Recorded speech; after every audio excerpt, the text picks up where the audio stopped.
Sometimes the reason why we are poor is because of ignorance. Yeah.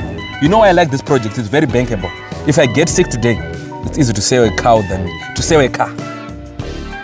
The problem is someone quits their job, they want to start a business, and you want to... You'll be depressed. You want to buy food, so the business doesn't grow, you suffocate the business. So you have work and you're doing this. Exactly.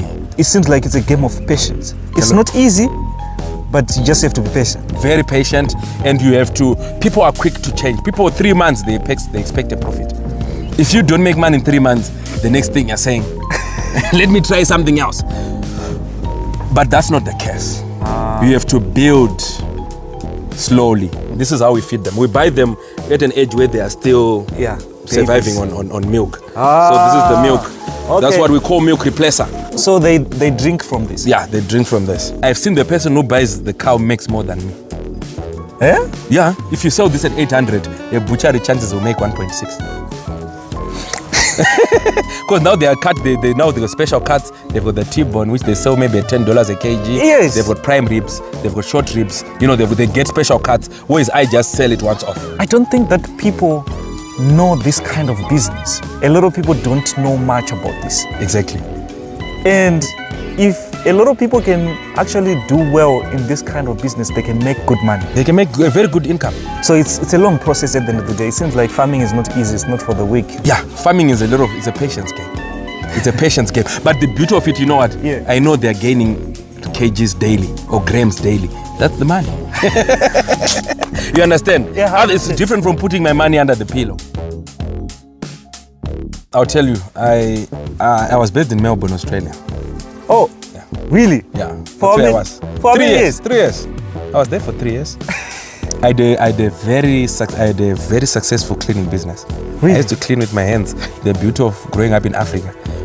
You are told to wash your own dishes. Exactly. So I was doing my school there. But when I was doing my school, I started a cleaning business. That's when Airbnb started. Yes. So a lot of Asians buy properties in Australia for capital gain, but they don't stay in them. They'll be in Hong Kong or in Singapore or China. So I had a lot of properties I was cleaning where guests would come and live for 10 days or 3 weeks. When they leave, they want to clean. I was making good money, but it's easy. We are Africans. That's how we do it. That's how we make. But I was depressed. I was not happy. I just woke up one day with everything and I came back. My clothes are still there 5 years later. But I just woke up and left. I was not happy. I was depressed. Why? I think it's easier for people who go there with their families. I wasn't married. And you see a lot of Zimbabweans don't stay in Melbourne. They stay in Perth, where their cheaper cost of living. Okay. There are not a lot of Zimbabweans in Melbourne. So I was a bit lonely. Yes. No family there. I had to make friends because of busy. A guest leaves at night, you're cleaning 3 apartments for the next guest in the morning. Yes. So I was very depressed. So I just woke up and I came back. So that's the case of a lot of people in the diaspora. They're depressed. You don't have to be. Come home. Come home. Let's work together. And it seems like it's not easy to come back. They're afraid. Yeah. I guess if you have a family, it's hard because now they're in school. But for me, I was alone. Okay. I just said, let me pack my bags and try more things. This now pays me more than the cleaning business. Really? Way more. With less, with not even doing hard work. Exactly. Like, scrubbing toilets. It's amazing. So if you're in a position where you're not happy, come home. There are a lot of opportunities, but you have to be on the ground. The problem is people they want middlemen if they want to start a business. Yes. That's where it dies off. Get to the ground, dig in. You know, that's the hard part. That's where people get it wrong, and it takes time. You won't come from UK in 3 days. You have exactly. 2 weeks. You have a thriving business. You know, it takes time. It takes time to learn, because it's easy. You need to know what's on demand. Yes. Zimbabwe is easy. You need to know what's on demand in Zimbabwe. Education. People are medicine. Yes. Agric food. People want to eat. You know, those construction. People need shelter. So those are the lines you can look into and find at what position do you want to get into. Do you want to supply hardware or do you want to start a construction company? It's not going to be easy. It's not going to be easy. But because you're in diaspora, you've got networks already of people in the UK who might want to build a house or who might want to buy meat for their family. You've got a market that you have that I don't have because I've never been to diaspora. so I can't get that market for UK. But you stay there, you know people in UK. So come back, start your butchery, market to those people in diaspora. They send you man on Mukuru or Manigram. You supply meat. You already have a market that locals don't have. Would you ever be able to sell a cow to a diaspora today? No. But because I stayed in Australia, I may be able to sell to 10 people. They will trust That's you. a market you can't reach. So come back, build something here, utilize that market and build your market from here. Amazing. Because imagine there are billions every year coming from diaspora through your Mukuru. Exactly. MoneyGram. Yeah, remittances. There are a lot of money coming in. You have to target your percentage there. If it's 1 billion, say, I want 500,000 of that 1 billion. Yeah, I want that. So what do I supply? To buy that. Raw. Yeah, you play a role and you just find your niche market and you supply. It's easier than what people think. I'm telling you, all my friends are into business. And they're doing extremely more than me. You know, people complain, I get that. But at the end of the day, diasporians, when they come back here in Zimbabwe, they do well. They've gained exposure. Exactly. And I don't think that is about the money. Yes, money contributes. The money that they have in the diaspora contributes a percentage. But the exposure plays a bigger role. That's what I think. Exactly. For me, there's technology in UK that they can even use. Maybe there's a better fence or better way of feeding that they're exposed to. That if they go to UK and they visit farms, they will know and they'll be ahead of me because I don't have that exposure. So they've got the exposure. Yeah. But the problem is on then implementing, converting that exposure into real life. That's where the hard work is. People then they want to send someone to do it for them. That's where you get it wrong. It seems like life is not easy in the diaspora. I stayed in the diaspora. The money was good. For me, the money was good. Yeah. I won't lie. The money was good. But it comes back to happiness. If I was in diaspora, I would be working. We wouldn't have time for what we're doing right now. Exactly. Because there, people work a lot. So money doesn't bring happiness. Yeah, for me, it's about happiness and being in control. Look, if I introduce 10 cows today, let me tell you something. Yes. If I introduce 10 cows today, in 5 years, I can pay for a top-end private school for my child. So this is good business. You start calculating now. Yeah, I start calculating. For me, I need a business where if I'm generational wealth, if I die today, I leave 100 cows. That's money. That's for my kids can go to university. Yes. They can start their families. If they are taught how to manage those, they would start those 1,000 to 2,000 cows. Amazing. That's generational wealth, man. That's generational wealth. I was talking to someone with 3,000 cows in Botswana. 3,000 cows? Yeah, said 75 of his cows got stolen. He didn't feel a pinch. 75 cows at once. 3,000 cows. But because of he's that big now, he started it. Grew. It's making a lot of money. Last time you sold 100, went to buy a brand new Land Cruiser. Those are the people then you get to network with and learn from. You know what I mean? You learn from. If you want to start, you learn from me. I've got exactly. I've got almost 200. Yes. You start with your 10, you learn from me. How you do it. It will be easier for me. Exactly. The problem is people create barriers for other people to come in and learn. They create barriers. If you come to Zimbabwe, you call me. I'll take you step by step, and I'm in no competition to anyone. There's a shortage of meat already, so I'm in no competition with anyone. You do yours next door. It's like broilers. How many people are doing broilers in Chitungwiza, in a road, or in Warren Park? A lot. But all that that everyone is able to sell to someone. There's a big market for meat. There's a big market in meat. This is less riskier than even if it doesn't rain. Yeah, they'll survive. You're saying that other people out there, they are creating barriers for people to learn. You don't have to do that. Yeah, they make it sound as if it's difficult. It's not difficult. There's already people who have done it with just a bit of getting a notebook and taking notes and implementing. Avoiding 5 years of mistakes. Exactly.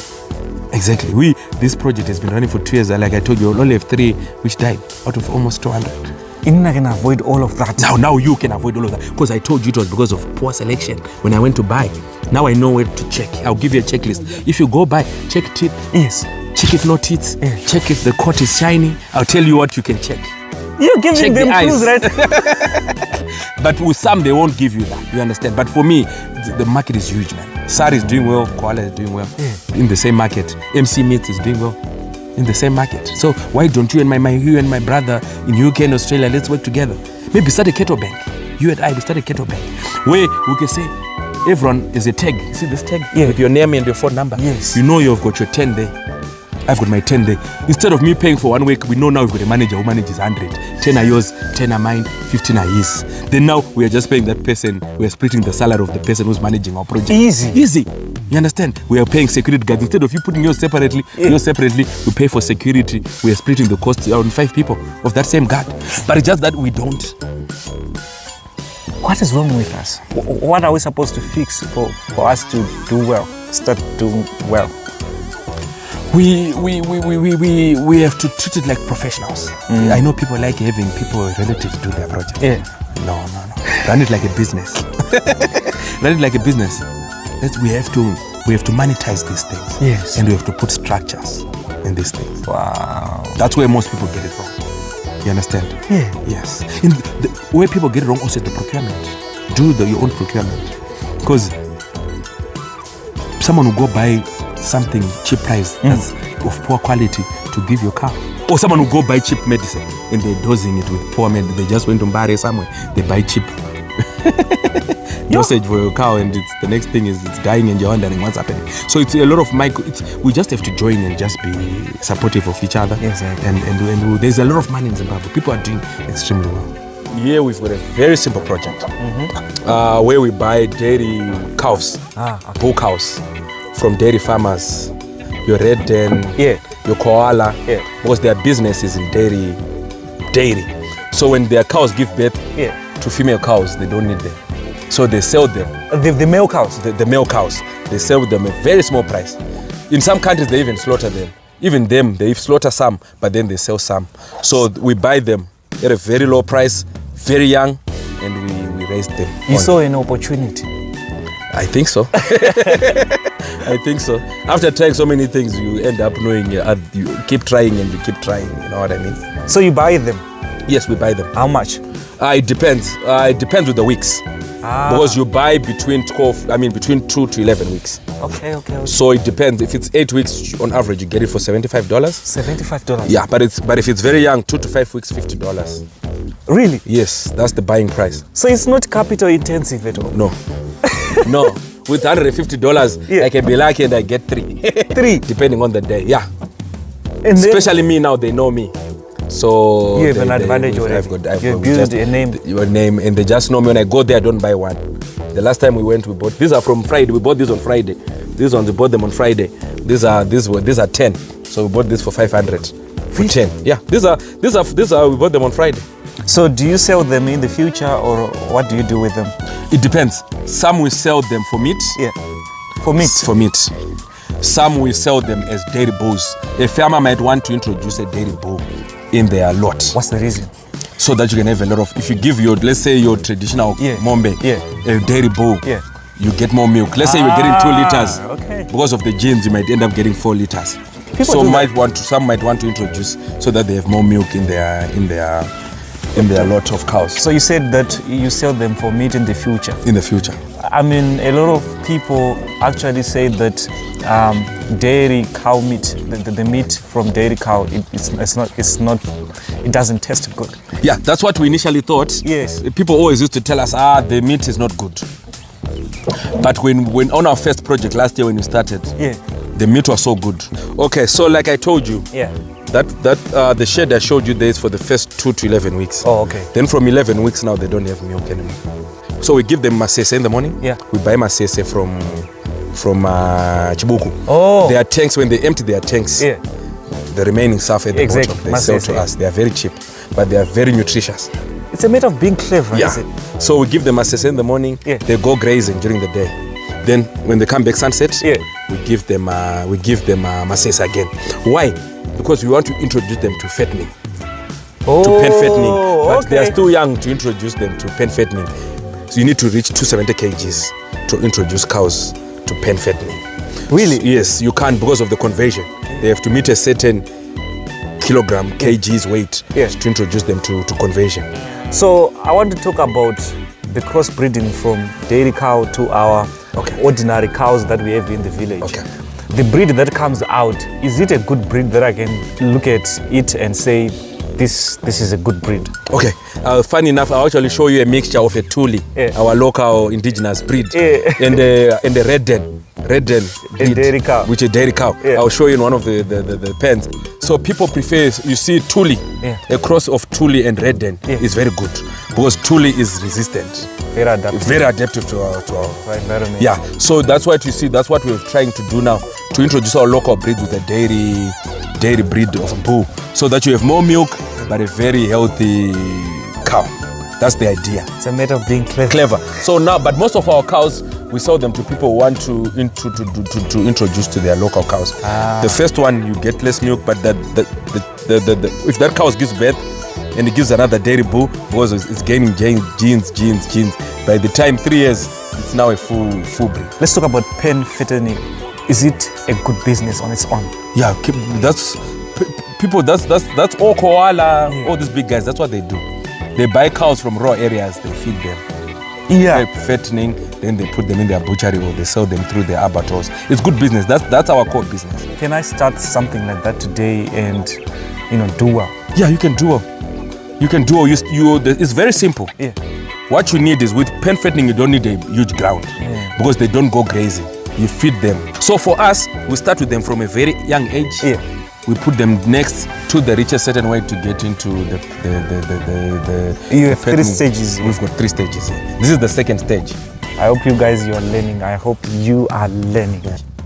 This is for us the final stage. Yeah. So how many cows do you sell per month? 10 cows. 10 cows every month. You have to make sure. We sell 10 cows every month. On average, on a good price, we sell through CC sales. On a good week, a kg, they pay you $70, between $70 and $80. Yeah. So on average, we make sure each cow, before it leaves, it's weighing about 500 kgs. So if you say 500 kgs times 10 cows, 5,000 kgs by $77. That's a lot. Yeah, it's not bad. Considering the initial cost I put. Exactly. $75, $50 to $75, then a bit of buying the milk and the food, then it's... You were talking about the good food, business. that sometimes if you play your cards very well, you get masese at a good price. Yes. Masese are actually cheap. The only cost for masese is the transport. Because for them, they don't need them. Once the chibuku is out, that's just what's left over. To them, it has no value. Exactly. They would rather, it's either they throw them away or we just buy them at a very takeaway low price. If you are buying a cattle like this at a young age, about $50 to $100 US, is it? Yeah, 75 max. It doesn't exceed 75. And then selling the cow when it's about... on a good day, $800. You see? So, but it's a very patient game. For us now, the plan is to every month we have a rollout plan. Every month we are buying, and we are buying 10 and we are taking out 10. Oh, okay. Yeah, we've got the mortality rate is very low. Since we started, we've done more than 300. I think we've only lost 3. But that was just a bad batch we had bought. We didn't inspect carefully when we bought them. This land is half a hectare. We only use half a hectare. Half a hectare? Half a hectare. That's what we use. We lease half a hectare. It's not my land. It seems like you don't need to own land. You can rent land and be good at farming and make money from it. Exactly. Because you see, most of these are movable. Yes. Even if it tells me go away today, it's just rolling out my fence and I load and I go. You rent somewhere? So I rent somewhere else. So for me, but however, we've been here for 5 years now. No problems because we pay our rentals on time. The business allows us to pay the rent on time. The demand for meat is high. Things are hard, yes, in Zimbabwe. But at the end of the day, it seems like people are only complaining, they're not doing anything. Exactly.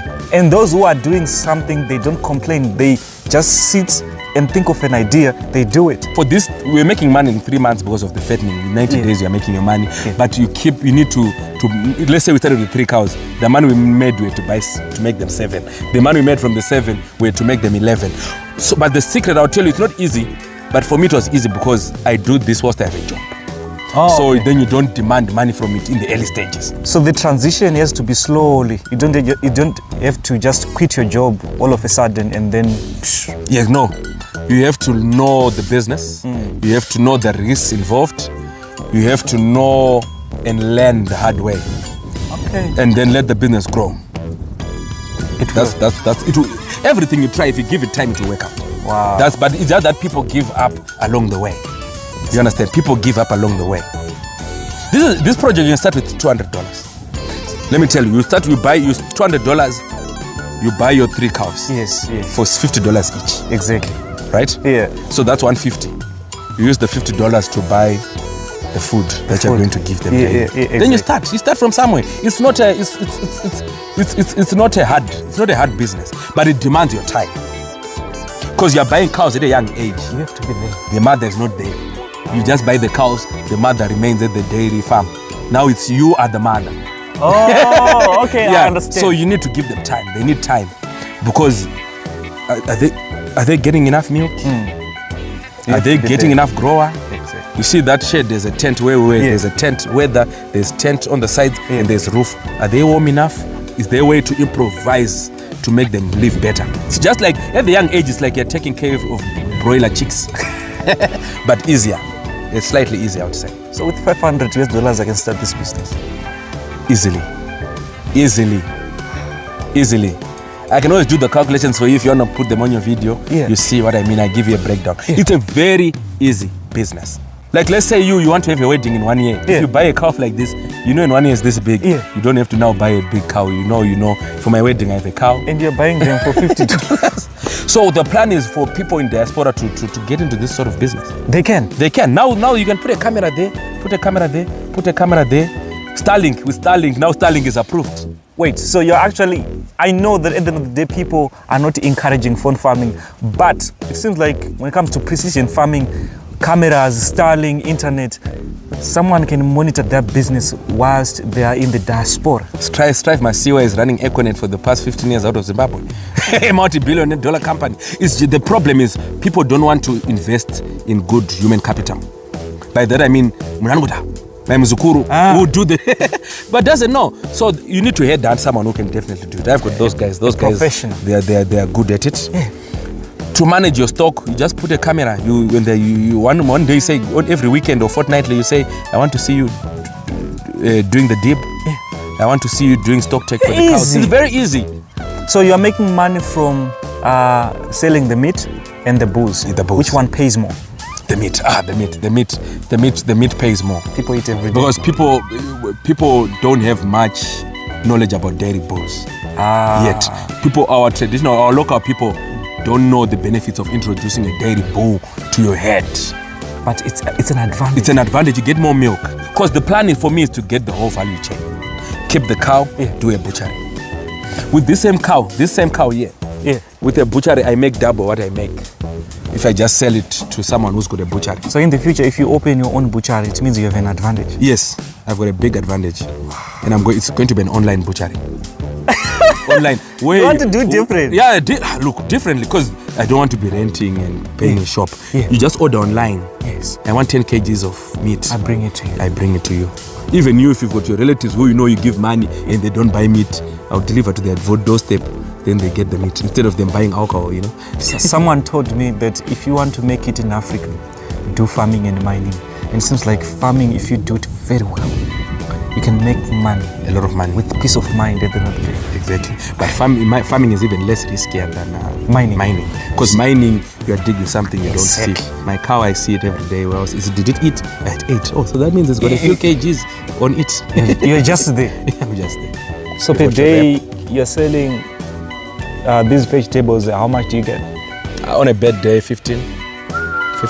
On a good day, $20, $25. In a month, that's a lot. Yeah, that's what we then use to pay the workers who work here. And also now, they don't bother us about we need something to eat. Yeah. They've got onions, they've got vegetables, they've got everything they need. They've got everything they need for their relish. So it covers costs for us.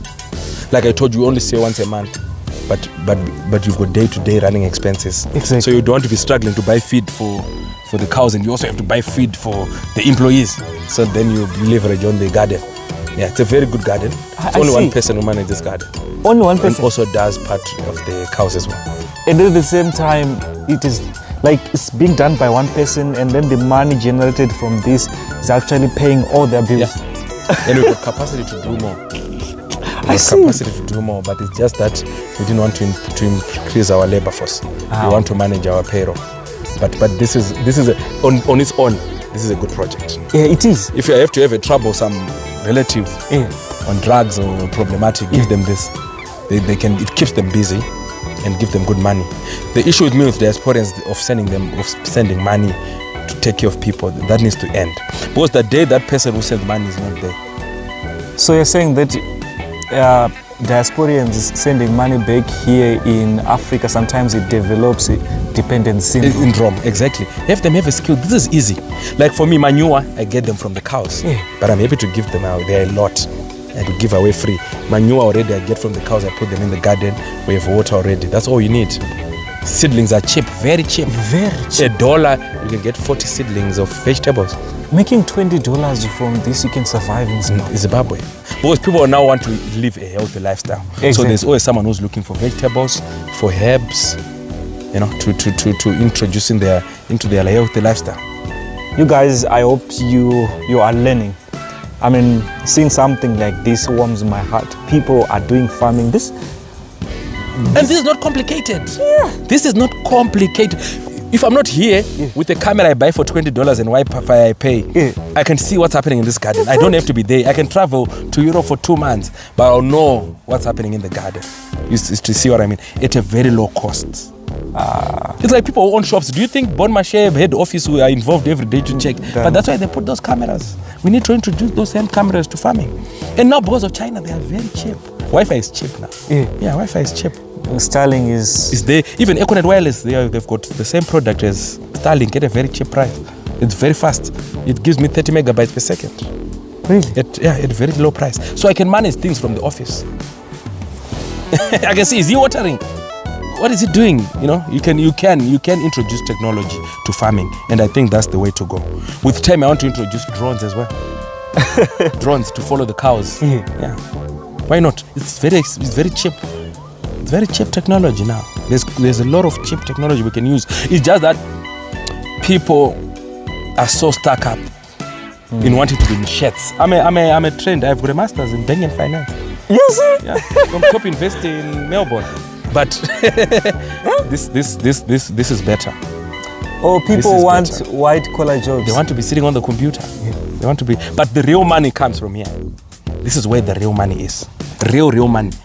Even if I don't know one is going to fire me, again, you know what? I'm creating a secure net for my family and for myself. And you're creating employment. Employment for a lot of people. Amazing. With time in 2 years, imagine if I keep continuing doing this, I might end up being the biggest vegetable supplier. Why not? But you have to start from somewhere. You have to start from somewhere, and you have to be willing to leave your comfort zone. Yeah. You have to be willing to leave your comfort zone. I know people like the convenience of going to the shops in Europe and stuff, but for me now, I get my vegetables here, meat here. I can rely on with solar. I can survive on my own. I've got the convenience in my backyard. It's possible. It's possible.